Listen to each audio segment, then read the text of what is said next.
हमारे बाबा दादा बताते हैं पहले के समय में जब कोई नया पुल या फिर बड़ी फैक्ट्री लगती थी तो बलि चढ़ानी पड़ती थी।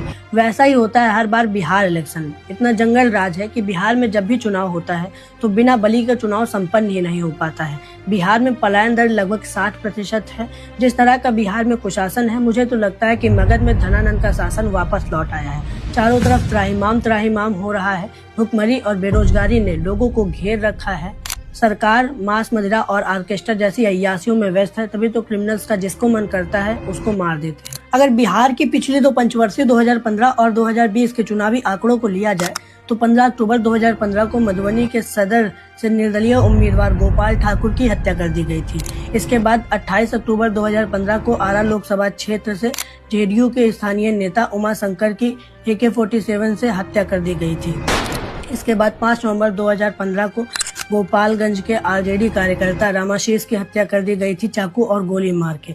इतना ही नहीं, चुनाव आयोग की रिपोर्ट के अनुसार 2015 में 243 हिंसक घटनाएं हुई, जिनमें 7 हत्याएं हो गई थी। ADR के डाटा के अनुसार चुनाव में 18 उम्मीदवारों पर मर्डर चार्जेस थे और उनमें से जीते विधायकों में 12 पर आपराधिक केस थे। इसी तरह 2020 के चुनाव में भी 24 अक्टूबर 2020 को शिवहर विधानसभा के जनता दल के स्वतंत्र उम्मीदवार श्री नारायण सिंह की प्रचार सभा के दौरान हमलावरों ने गोली मारकर हत्या कर दी थी। और फिर इसके बाद 7 नवंबर 2020 को आरजेडी के नेता बिट्टू सिंह के भाई बेनी सिंह की मतदान दिवस वाले दिन ही गोली मारकर हत्या कर दी थी। और उसी दिन पूर्णिया के एक निर्दलीय प्रत्याशी और 2 मतदान कर्मियों की भी हत्या हो गई थी।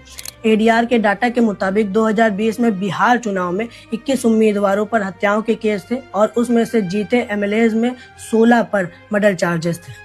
अभी इसी तरह 2025 में 28 अक्टूबर को मोकामा में दुलार चंद यादव की हत्या कर दी गई।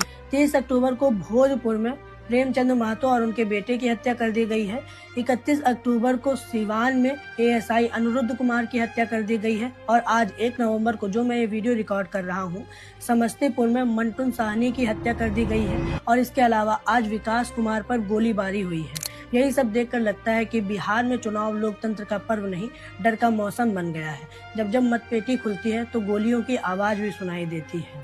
घटनाएं और आंकड़े बताते हैं कि बिहार में अब सत्ता की राह विकास से नहीं बल्कि खून और हिंसा से होकर गुजरती है।